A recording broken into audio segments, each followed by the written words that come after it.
Hi കൂട്ടുകാർ, അസ്സലാമു അലൈക്കും വറഹ്മത്തുള്ളാഹി തആല വബറകാതുഹു. ഇംഗ്ലീഷ് മീഡിയം സ്കൂൾ മദ്രസയുടെയും ബോർഡിംഗ് മദ്രസയുടെയും കീഴിലുള്ള 5ാം ക്ലാസ്സിലെ അഹ്കാമു തജ്വീദിൻ്റെ ഹാഫ് ഇയർലി എക്സാം ചോദ്യപേപ്പറുമായിട്ടാണ് വന്നിരിക്കുന്നത്. നമുക്ക് അടുത്ത എക്സാമിലേക്കൊക്കെ മോഡലായിട്ടൊക്കെ എല്ലാവർക്കും ഉപകാരപ്പെടുത്തി പഠിക്കാവുന്നതാണ്. നമ്മുടെ തജ്വീദിൽ നിന്നുള്ള 10 ചാപ്റ്ററുകളിൽ നിന്നുള്ള ചോദ്യങ്ങളാണ്. അപ്പോൾ എല്ലാവരും മനസ്സിലാക്കുക, ഉപകാരപ്പെടുത്തുക. നമുക്ക് കോളത്തിൽ ശരി അടയാളപ്പെടുത്താനാണ്. വീഡിയോയിലേക്ക് കടക്കാം. ബിസ്മില്ലാഹിർ റഹ്മാനിർ റഹീം. വായയുടെ ഉൾഭാഗമാണ് മഖ്റജ്. വായയുടെ ഉൾഭാഗമാണ് മഖ്റജ്. ഏത് അക്ഷരത്തിൻ്റെതാണ്? അലിഫ്, വാവ്, യാ. ഇത് മദ്ദക്ഷരമായി വരുമ്പോൾ വായയുടെ ഉൾഭാഗമാണ് മഖ്റജ്. അപ്പോൾ അത് നമ്മൾ പഠിച്ചിട്ടുണ്ട്. ഇനി ഷദ്ദുള്ള നൂനിൻ്റെ മഖ്റജ്. ഷദ്ദുള്ള നൂനിൻ്റെ മഖ്റജ് എന്താണ്? തരിമൂക്കാണ്. ഉന്നത്ത്, തരിമൂക്കിൽ നിന്നുണ്ടാകുന്ന രാഗമാണ് ഉന്നത്ത്. അപ്പോൾ ഷദ്ദുള്ള നൂനിന് ഉന്നത്ത് വേണം. അപ്പോൾ തരിമൂക്ക് അടയാളപ്പെടുത്താം. ഹ ഉത്ത് അനീസ് ഉള്ള വാക്ക്. ഹ ഉത്ത് അനീസ്, ഹാത്താ വരുന്നത്. ജാരിയ, ഇതാണ് ഹ ഉത്ത് അനീസിന് ഉദാഹരണം. ഇവിടെ ഹ, ഇവിടെയും ഹ ആണ് വന്നത്. ഹ ഉത്ത് അനീസ്, ഹ ആയിട്ട് വഖഫ് ചെയ്യുന്നത് ഇതാണ്. അടുത്തതെന്താണ്? അൽ ഹുറൂഫുൽ മുഖത്തയിൽ പെടാത്ത അക്ഷരം. ഹുറൂഫുൽ മുഖത്തയിൽ പെടാത്ത അക്ഷരം ഏതാണ്? ഇതിൽ ബാഉം താഉം ആണ്. സൂറത്തുകളുടെ തുടക്കത്തിൽ പേര് വായിക്കപ്പെടുന്നത് സ്വാദുണ്ട്, യാസീനിൽ സീനുണ്ട്, നൂൻ, ഖാഫ് ഇതൊക്കെ ഉണ്ട് അല്ലേ? അപ്പോൾ ഇവിടെ ബാഉം താഉം. അടുത്തത് സക്കത്തയെ സൂചിപ്പിക്കുന്നു. സക്കത്തയെ സൂചിപ്പിക്കുന്നു. എന്താണ് സക്കത്തയെ സൂചിപ്പിക്കുന്നത്? സീൻ അല്ലേ? ഖുറാനിൽ സക്കത്തയെ സൂചിപ്പിക്കുന്നത് സീനാണ്. ഹൽക്കിൻ്റെ മധ്യഭാഗമാണ് മഖ്റജ്. ഹൽക്കിൻ്റെ മധ്യഭാഗമാണ് മഖ്റജ്. ഏതിനാണ്? ഏതക്ഷരങ്ങൾക്കാണ് മധ്യഭാഗം? ഐനും ഹഇനുമാണ്. താഴെ അറ്റം ഹംസ, ഐന്, ഹ, മേലെ അറ്റം, മധ്യഭാഗം. അപ്പോൾ അത് ഇതുപോലെ ചോദ്യം മാറി വന്നാൽ നമുക്ക് മനസ്സിലാക്കാൻ കഴിയണം. ഇനി മാച്ച് ചെയ്യാൻ വന്നത് എന്താണ്? ഹൽക്കിൻ്റെ മേലെ അറ്റം. ഹൽക്കിൻ്റെ മേലെ അറ്റത്തു നിന്ന് പുറപ്പെടുന്ന അക്ഷരമാണെന്ത്? ഐനും ഹഉം നമ്മൾ പറഞ്ഞതാണ് അല്ലേ? അപ്പോൾ അവിടെ നമുക്ക് അതിൻ്റെ സി എഴുതാം. അടുത്ത് നാവിൻ്റെ തലയും മേലെ മുൻപല്ലുകളുടെ മുരടും. നാവിൻ്റെ തലയും മേലെ മുൻപല്ലുകളുടെ മുരടും ഏതാണ്? തോഉം താഉം. തോഉം താഉം ആണ്. അപ്പോൾ അതിൻ്റെ ഡി നമുക്കവിടെ എഴുതി കൊടുക്കാം. പിന്നെ ഹൽക്കിൻ്റെ താഴെ അറ്റം ഹംസ, ഹ. അപ്പോൾ അതിൻ്റെ ഈ നമുക്ക് എഴുതി കൊടുക്കാം. പിന്നെ നാവിൻ്റെ മധ്യവും അണ്ണാക്കും. മധ്യവും അണ്ണാക്കും എന്നാണ് എന്ത്? ജീമും ഷീനും. അപ്പോൾ അതിൻ്റെ എ നമുക്കവിടെ എഴുതാം. ഇനി താഴെ ചുണ്ടും മേലെ മുൻപല്ലുകളുടെ തലയും. ഫ പറയുമ്പം താഴെ ചുണ്ടും മേലെ മുൻപല്ലുകളുടെ തലയുമാണ്. അപ്പോൾ അതിൻ്റെ ബി നമുക്കവിടെ എഴുതി കൊടുക്കാം. അപ്പോൾ അതുപോലെ നമ്മൾ പഠിച്ച മറ്റക്ഷരങ്ങളൊക്കെ വരാം. അപ്പോൾ അത് ഇതുപോലെ മനസ്സിലാക്കണം കേട്ടോ.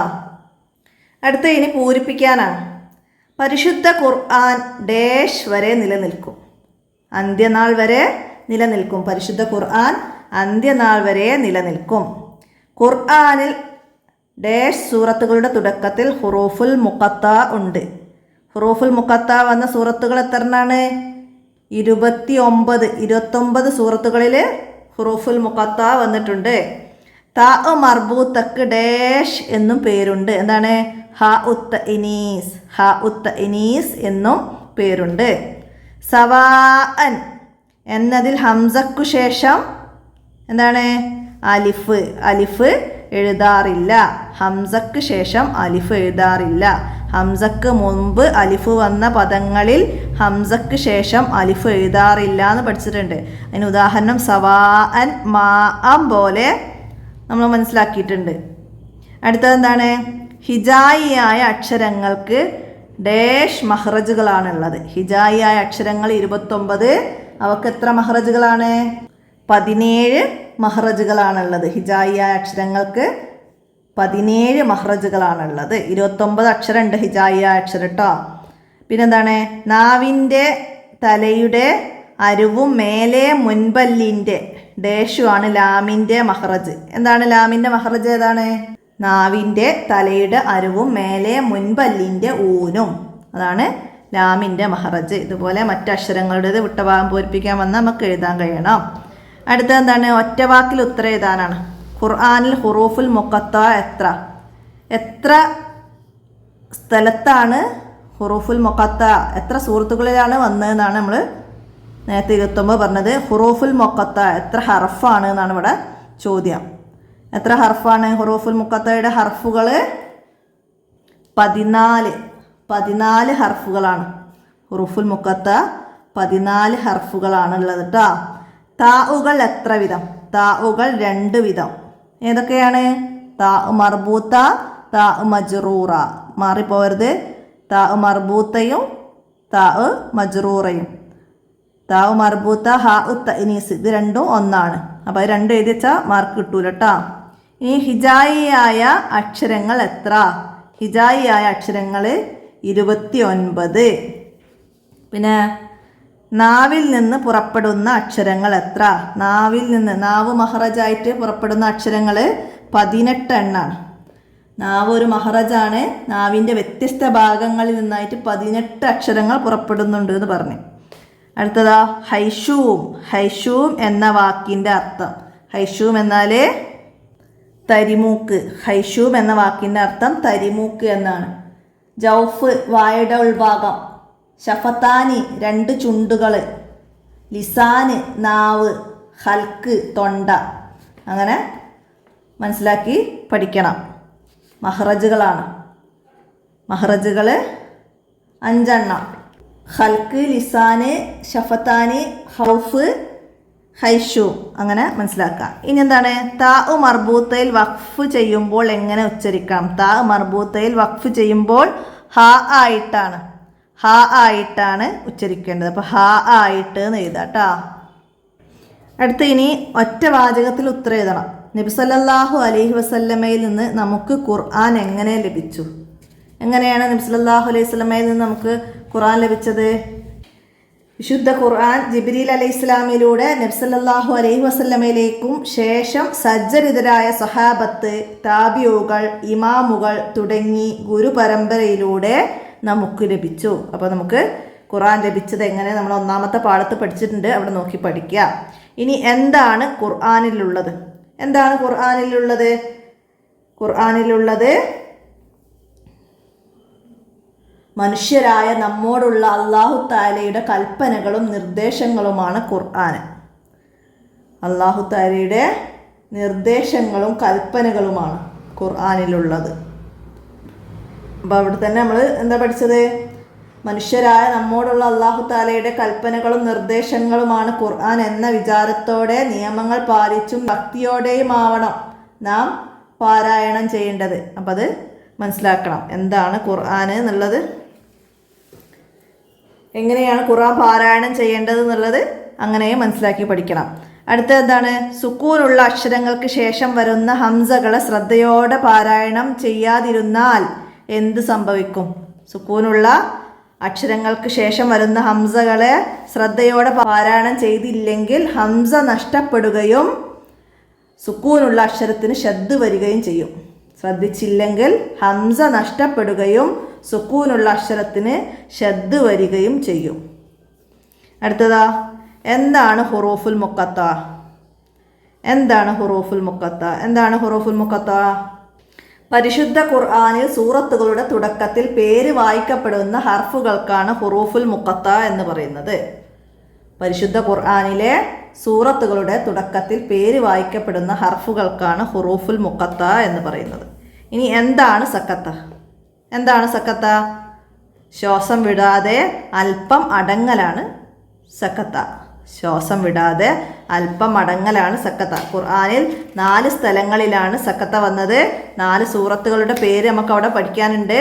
അത് മനസ്സിലാക്കി പഠിക്കണം. സൂറത്തുകളുടെ ആയത്ത് തന്നിട്ട് ഇത് ഏത് സൂറത്തിലെ ആയത്താണെന്ന് ചോദിച്ചാൽ അവിടെ സക്കത്ത വന്നത് ഏത് ഭാഗത്താണെന്നൊക്കെ ചോദിച്ചാലൊക്കെ നമുക്ക് എഴുതാൻ കഴിയണം.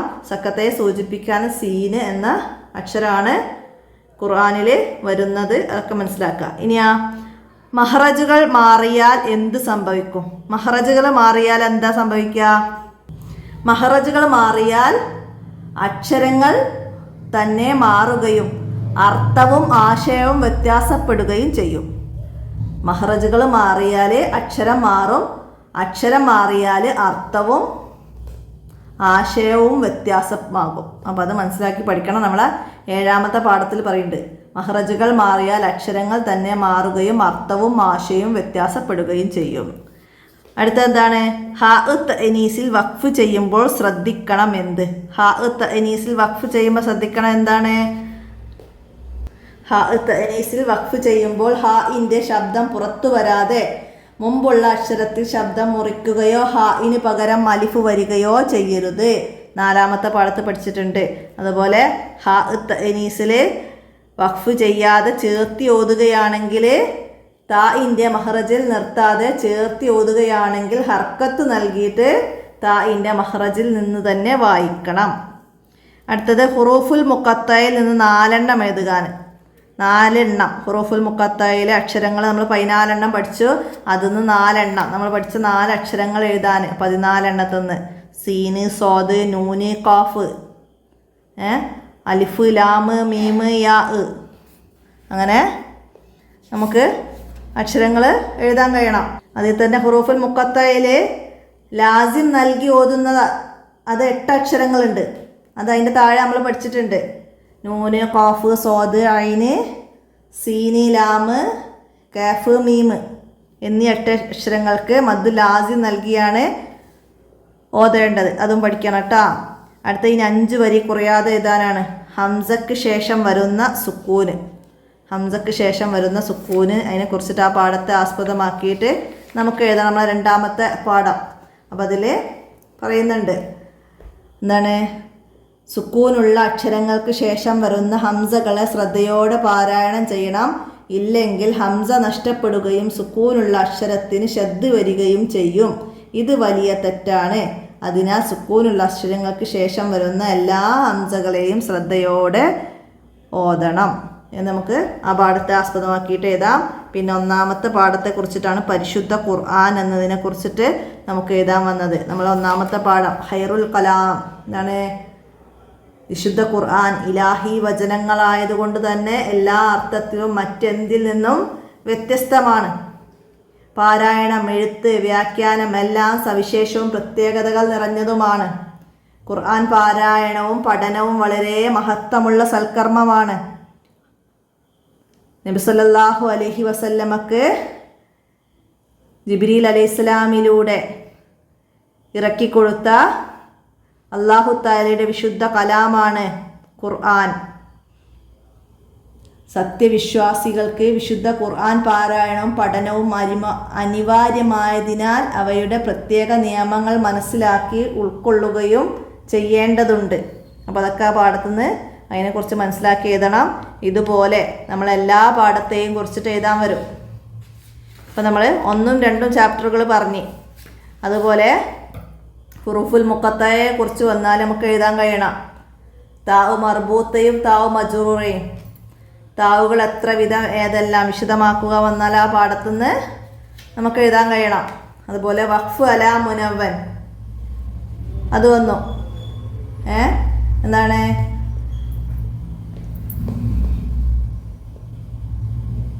ഫതഹ തൻവീൻ വരുന്ന എല്ലാ പദങ്ങളിലും അസ്ലിയായ മദ് നൽകിയാണ് വഖഫ് ചെയ്യേണ്ടത്.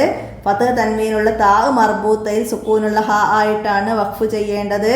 സവാഅൻ മാഅൻ പോലെ ഹംസക്ക് മുമ്പ് അലിഫുള്ള പദങ്ങളിൽ ഹംസക്ക് ശേഷം അലിഫ് എഴുതാറില്ല. ഇവിടെ 2 ഹർക്കത്തിൻ്റെ കദർ 1 അലിഫ് നീട്ടിയാണ് വഖഫ് ചെയ്യേണ്ടത്. അപ്പോൾ അതൊക്കെ ആ പാഠത്തെ ആസ്പദമാക്കിയിട്ട് എഴുതാൻ കഴിയണം. അതുപോലെ സക്കത്ത എന്താണ്? സക്കത്ത വന്ന സൂറത്തുകൾ, അതിലെ ആയത്തുകളൊക്കെ മനസ്സിലാക്കി വെക്കുക. പിന്നെ മഹ്റജുകൾ ഖുർആൻ പാരായണ നിയമങ്ങളിൽ വളരെ പ്രധാനപ്പെട്ടതാണ് മഹ്റജുകളെ കുറിച്ചുള്ള അറിവ്.